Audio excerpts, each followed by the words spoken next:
Hello my dear students, আড্ডা প্রবন্ধ থেকে সপ্তম প্রশ্নোত্তরের ক্লাসে আমি কেবি স্যার তোমাদের ওয়েলকাম জানাচ্ছি।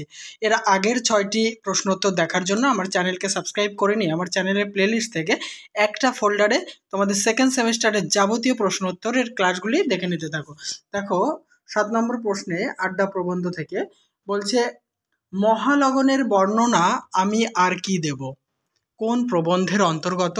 মহালগন কি বা মহালগন বলতে কি বোঝানো হয়েছে? পরের প্রশ্ন, মহালগনের বর্ণনা দাও। প্রথম প্রশ্নের উত্তর, আলোচ্য উক্তিটি সৈয়দ মুজতবা আলীর আড্ডা প্রবন্ধের অন্তর্গত।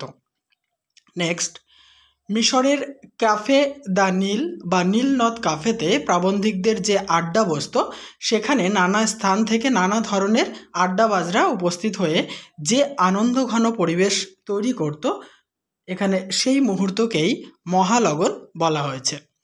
শেষ প্রশ্নের উত্তর, প্রাবন্ধিকের বাড়ির অনতি দূরে ক্যাফে দ্য নীল অবস্থিত হওয়ায় তিনি কফি পান করার উদ্দেশ্যে সকাল সন্ধ্যায় সেখানে যেতেন। তাদের আড্ডা বসত কাফের উত্তর পূর্ব কোণে কাউন্টারের গা ঘেঁষে।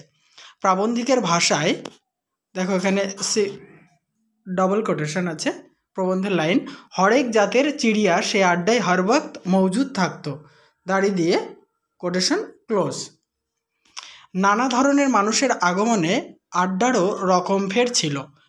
হঠাৎ প্রাবন্ধিক কাফের কোণের আড্ডার দিকে লক্ষ্য করেন এবং বুঝতে পারেন কফি পান তাদের উদ্দেশ্য নয়, তাদের মূল উদ্দেশ্য আড্ডা দেওয়া। প্রাবন্ধিকও যে আড্ডাবাজ এটা বুঝতে তাদের বাকি থাকে না।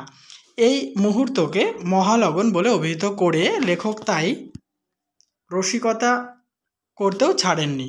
দেখো একটা বড় বইয়ের লাইন এটা, শ্রীহরি শ্রীরাধাতে, ইউসুফ জোলেখাতে, লাইলি মজনুতে, তৃস্তান ইজলদেতে কি করে প্রথম চারি চক্ষু বিনিময় হয়েছিল, কি ব্যাকুলতা, কি গভীর তৃষা, কি মহাভবিষ্যতের প্রগাঢ় সুখ স্বপ্ন, কি মরুতীর পার হয়ে সুধা শ্যামলিম নীলাম্বুজে অবগাহনানন্দ সে দৃষ্টি বিনিময়ে ছিল। দেখো দাড়ি দিয়ে কোটেশন ক্লোজ। এই প্রসঙ্গে প্রাবন্ধিক এক ফরাসি কবির প্রেমের উক্তিও তুলে ধরেছেন। আবার কোটেশন, প্রেমের সবচেয়ে মহান দিবস সেদিন যেদিন প্রথম বলেছিলুম আমি তোমাকে ভালোবাসি, দাড়ি দিয়ে কোটেশন ক্লোজ।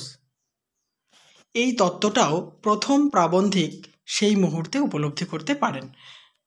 সব মিলিয়ে লেখকের মহালগনের বর্ণনাটি সত্যি আনন্দঘন, কথা বলাই যায়।